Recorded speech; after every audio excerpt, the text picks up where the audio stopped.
Common Swift এমন এক পাখি যেটি জীবনের বেশিরভাগ সময় একবারও মাটিতে না নেমে কাটিয়ে দিতে পারে। বিজ্ঞানীরা যখন প্রথমে এই পাখির জীবনযাত্রা নিয়ে গবেষণা শুরু করেন তারা নিজেরাও অবাক হয়ে গিয়েছিলেন।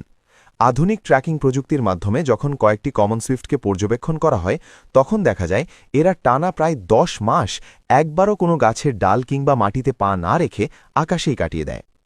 সাধারণত পাখিরা ক্লান্ত হলে কোনো গাছের ডালে বা ইলেকট্রিক তারে বসে জিরিয়ে নেয়, কিন্তু কমন সুইফটের অভিধানে বিরতি বলে কিছু নেই। পাখিদের ইতিহাসে এটি এখন পর্যন্ত রেকর্ড করা সবচাইতে দীর্ঘ নন-স্টপ বা বিরতিহীন ফ্লাইট। তারা যখন একবার ডানা মেলে আকাশে ওড়ে তখন তাদের পরবর্তী গন্তব্য হয় সরাসরি প্রজনন ঋতুতে নিজেদের বাসায় ফেরা। এই দীর্ঘ 10 মাসে তারা হাজার হাজার মাইল পথ পাড়ি দেয়, কিন্তু বিশ্রামের জন্য কোথাও থামে না। আপনার মনে প্রশ্ন জাগতে পারে, টানা 10 মাস আকাশে ওড়ার সময় এরা খায় কি, কিংবা এদের পানির পিপাসা মেটে কিভাবে? এই সমস্যার সমাধান প্রকৃতি নিজেই করে দিয়েছে। কমন সুইফটকে খাবারের সন্ধানে নিচে নামতে হয় না।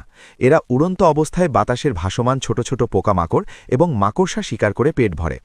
তাদের মুখগহ্বর এমনভাবে তৈরি যে উড়ন্ত অবস্থায় খুব সহজেই তারা বাতাস থেকে খাবার সংগ্রহ করতে পারে। পানির পিপাসা লাগলে এরা জলাশয় বা নদীর খুব কাছ দিয়ে অত্যন্ত নিচু হয়ে উড়ে যায়। ওড়ার গতি বজায় রেখেই তারা পানির উপরিভাগ থেকে চঞ্চু দিয়ে জল পান করে নেয়। অর্থাৎ তাদের জীবনের প্রতিটি মৌলিক প্রয়োজন, খাদ্য ও পানীয়, সবই মেটে উড্ডয়নরত অবস্থায়। এমনকি তাদের সামাজিক মেলামেশা এবং জুটি বাঁধার কাজও সম্পন্ন হয় মেঘের কাছাকাছি থেকেই। অবাক করার মতো হলেও সত্যি, কমন সুইফট বাতাসেই মিলন সম্পন্ন করে। প্রকৃতির এই নিখুঁত পরিকল্পনা সত্যিই পৃথিবীর অন্যতম শ্রেষ্ঠ বিস্ময়। প্রাণীজগতের সবচাইতে বড় রহস্য হল এই পাখির ঘুম। যে পাখিটি টানা 300 দিন আকাশ থেকে নামছে না, সে ঘুমায় কখন? বিজ্ঞানীরা পরীক্ষা করে দেখেছেন, কমন সুইফট আকাশে উড়ন্ত অবস্থায় ঘুমানোর এক জাদুকরী কৌশল জানে। যখন তাদের ঘুমের প্রয়োজন হয় তখন তারা অনেকটা উপরের দিকে উঠে যায়। সাধারণত রাতের বেলা তারা আকাশের অনেক উঁচুতে গিয়ে ডানা স্থির রেখে ধীরে ধীরে নিচের দিকে গ্লাইড বা ভেসে থাকতে শুরু করে। এই বিশেষ মুহূর্তে তারা তাদের মস্তিষ্কের অর্ধেক অংশ সাময়িকভাবে বন্ধ করে দেয়, আর বাকি অর্ধেক অংশ ওড়ার ভারসাম্য বজায় রাখে। একে বলা হয় ইউনিহেমিস্ফিয়ারিক স্লো ওয়েভ স্লিপ, অনেকটা আধুনিক বিমানের অটো পাইলট মোডের মতো। তাদের শরীর উঠতে থাকে আর মস্তিষ্ক ঘুমের মধ্যে ডুবে থাকে। এভাবেই তারা আকাশের বুকে মেঘের কোল ঘেঁষে নিজের ক্লান্তি দূর করে নেয়।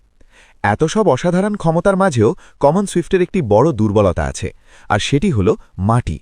এই পাখির পা এবং শারীরিক গঠন এমনভাবে তৈরি যে তাদের পাগুলো অত্যন্ত খাটো এবং দুর্বল হয়। যদি কোনো কারণে একটি কমন সুইফট সমতল মাটিতে পড়ে যায় তবে তার পক্ষে পুনরায় ডানা মেলে আকাশে ওড়া প্রায় অসম্ভব হয়ে পড়ে, কারণ তাদের ডানাগুলো শরীরের তুলনায় অনেক লম্বা, যা মাটি থেকে ওড়ার জন্য প্রয়োজনীয় ধাক্কা তৈরি করতে পারে না। তাদের এই দুর্বলতার কারণেই প্রকৃতি তাদের বাসাগুলো তৈরি করার জন্য উঁচু দেয়াল বা দালানের ফোকর বেছে নিতে শিখিয়েছে,